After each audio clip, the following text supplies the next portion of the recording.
Hello everyone, welcome back. आज हम past indefinite के पैसिव वॉइस के वाक्यों का हिंदी से अंग्रेजी में अनुवाद करना सीखेंगे। ऐसे जो भी वाक्य होते हैं अक्सर बहुत ही कन्फ्यूजन क्रिएट करते हैं कि उसका अनुवाद हम किस प्रकार से बनाएं। जैसे उसे बाज़ार भेजा गया, तो उसे बाज़ार भेजा गया तो इसमें भेजा कौन, सब्जेक्ट का अभाव है। बच्चों में मिठाई बांटी गई, तो मिठाई बांटा कौन, इसमें सब्जेक्ट का अभाव है। तो ऐसे जो भी सेंटेंस होते हैं उसमें हम सबसे पहले सब्जेक्ट लगाते हैं। तो अभी हुआ कि अगर उसमें डूअर का सब्जेक्ट का अभाव होता है तो फिर यह सब्जेक्ट आया कहाँ से। तो जब हम एक्टिव वॉइस के जितने भी सेंटेंस होते हैं उनको अगर हम पैसिव वॉइस में परिवर्तित करते हैं तो एक्टिव वॉइस के जो ऑब्जेक्ट होते हैं पैसिव वॉइस में सब्जेक्ट का रूप ले लेते हैं। तो इसलिए उस ऑब्जेक्ट को हम यहाँ सब्जेक्ट के रूप में लिखेंगे। फिर उसके अनुसार पास्ट इंडिफिनिट है तो वाज और वर का प्रयोग करेंगे। सेंटेंस अगर नेगेटिव होगा तो नॉट लिखेंगे। वर्ब थर्ड फॉर्म, फिर जो भी अदर वर्ड होगा उसको लिख देंगे। जैसे दिया है कि उसे बाज़ार भेजा गया, तो उसे बाज़ार भेजा कौन, भेजने वाला है ही नहीं, लेकिन उसे बाज़ार भेजा गया तो उसे यह ऑब्जेक्ट था क्योंकि उसे ही बाज़ार भेजा गया। तो जब पैसिव वॉइस में हम इसको कन्वर्ट करते हैं तो यही सब्जेक्ट का रूप ले लेता है। तो इसलिए यहाँ ही कर देंगे, क्योंकि हिम न होकर के हिम का जो सब्जेक्टिव केस होता है वही होता है, तो इसलिए ही। अब इसके अनुसार सहायक क्रिया वाज और वर लगेगा, तो यहाँ सिंगुलर नंबर है इसलिए वाज लगा देंगे। वर्ब थर्ड फॉर्म, तो वर्ब है यहाँ भेजना, तो भेजना का सेंड होता है SEND, लेकिन जो थर्ड फॉर्म हमको लगाना है तो उसके लिए लगाते हैं सेंट। तो ही वाज सेंट, उसे भेजा गया। अब कहाँ भेजा गया, तो बाज़ार भेजा गया, तो यहाँ हो गया टू मार्केट, ये हो गया he was sent to market, उसे बाज़ार भेजा गया। उसी प्रकार अगला सेंटेंस है उसे पुरस्कार दिया गया, तो पुरस्कार दिया कौन, देने वाला है ही नहीं, लेकिन पुरस्कार तो दिया गया। तो अब किसे दिया गया, तो उसे दिया गया, तो यानी ऑब्जेक्ट हिम था तो उसी हिम को हम जब सब्जेक्ट में बदलेंगे तो ही हो जाएगा, और इसके लिए हो जाएगा वाज। उसके बाद है क्रिया देना, तो देना का जो थर्ड फॉर्म होता है वह होता है गिवेन, यानी गिव का third form given, he was given, उसे दिया गया। अब क्या दिया गया, तो पुरस्कार, ये हो जाएगा अ प्राइज, उसे पुरस्कार दिया गया। अब कह सकते हैं तो क्या जो पुरस्कार है वह भी तो ऑब्जेक्ट है, उसको भी तो हम सब्जेक्ट की जगह पे लिख सकते हैं, तो बिल्कुल लिख सकते हैं। यह प्राइज उठ करके इसके पास आ जाएगा और ही उठ करके यहाँ जाएगा, तो हो जाएगा अ प्राइज, सिंगुलर नंबर है तब भी वाज हो जाएगा, गिवेन, और ही इधर जाएगा तो हो जाएगा him. A prize was given him, उसे पुरस्कार दिया गया, दोनों तरह से सही है। अगला सेंटेंस है पुरानी कार पिछले वर्ष बेची गई, यानी पुरानी कार पिछले वर्ष बेची गई। पुराना कार बेचा कौन, पता ही नहीं है, सब्जेक्ट है ही नहीं, लेकिन क्या बेचा गया, तो पुरानी कार बेची गई, वही ऑब्जेक्ट है और वही सब्जेक्ट का रूप ले लेगा। तो यहाँ हो गया कि द ओल्ड कार, ये हो गया द ओल्ड कार। अब ओल्ड कार के अनुसार सहायक क्रिया यानी वाज और वर में से हमको लिखना है, तो यहाँ हो जाएगा वाज, क्योंकि सिंगुलर नंबर में है। क्रिया है बेचना, तो सेल मतलब होता है बेचना, लेकिन हमको लगाना है क्रिया का थर्ड फॉर्म, तो सेल का थर्ड फॉर्म होता है सोल्ड, ये हो गया the old car was sold, पुरानी कार बेची गई। अब समय का मेंशन कर रहा है कि पिछले साल बेची गई, तो यहाँ हो जाएगा लास्ट ईयर, ये हो गया पुरानी कार पिछले साल बेची गई या बेच दी गई। अगला सेंटेंस है कि बच्चों में मिठाई नहीं बांटी गई, यह नेगेटिव सेंटेंस आ गया, यानी बच्चों में मिठाई नहीं बांटी गई। तो क्या नहीं बांटी गई, तो मिठाई नहीं बांटी गई, यानी ऑब्जेक्ट मिठाई है तो उसी को सब्जेक्ट के रूप में लिखेंगे। तो यहाँ हो जाएगा कि द स्वीट मीट, ये हो गया the sweet meat was, negative है तो नॉट। और क्रिया है बांटना, तो बांटना का अंग्रेजी होता है डिस्ट्रीब्यूट, तो यहाँ लिखा जाएगा डिस्ट्रीब्यूट, ये हो गया, और थर्ड फॉर्म हो रहा है ब्यूटेड, यानी डिस्ट्रीब्यूटेड, बांटी गई। अब कहाँ बांटी गई, तो इधर है बच्चों में बांटी गई, तो यहाँ पे एमॉन्ग हो जाएगा, एमॉन्ग द चिल्ड्रेन, ये हो गया, यानी बच्चों में बांटी गई। The sweet meat was distributed among the children. अगला सेंटेंस है किसानों को पैसा नहीं दिया गया। किसानों को पैसा नहीं दिया गया, तो अब यहाँ हो जाएगा द मनी।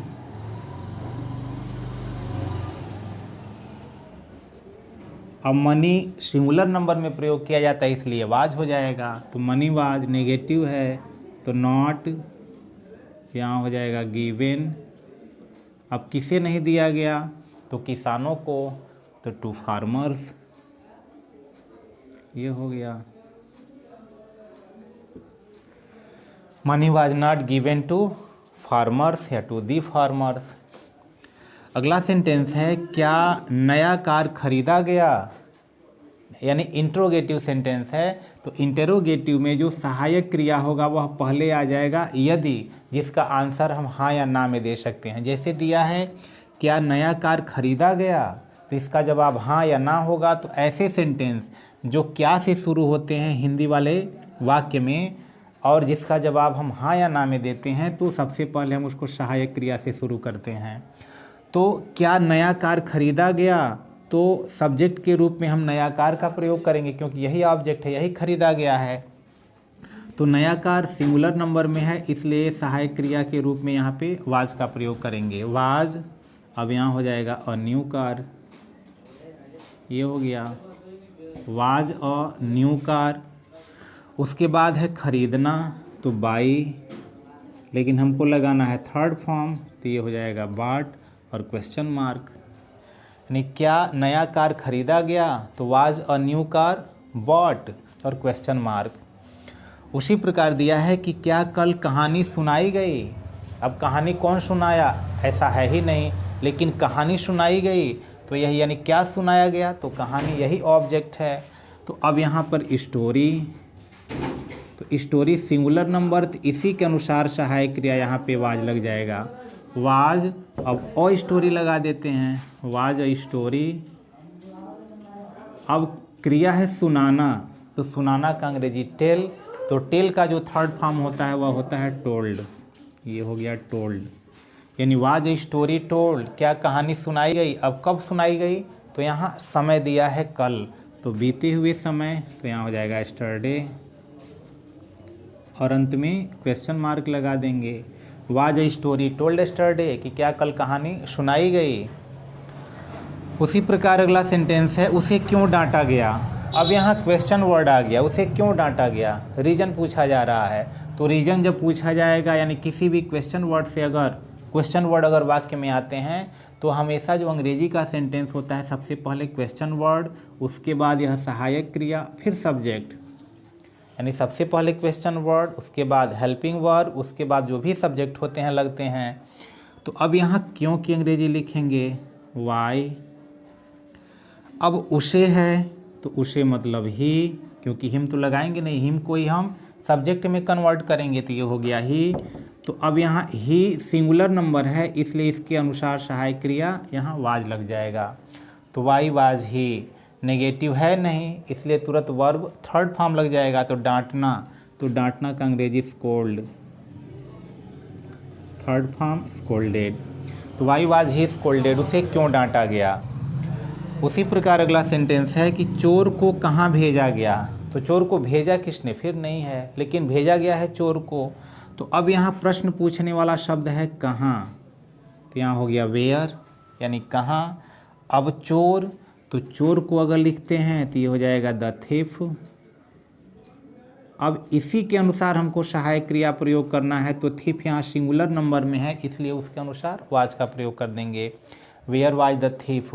उसके बाद वर्ब है भेजना, तो सेंड और थर्ड फॉर्म हो जाएगा सेंट, बाकी कुछ बचा नहीं, क्वेश्चन मार्क लगा देंगे। तो इस प्रकार आसानी से जितने भी हमारे ऐसे सेंटेंस आएंगे, ऐसे वाक्य आएंगे, उनको हम हिंदी से अंग्रेजी में आसानी से कन्वर्ट कर सकते हैं।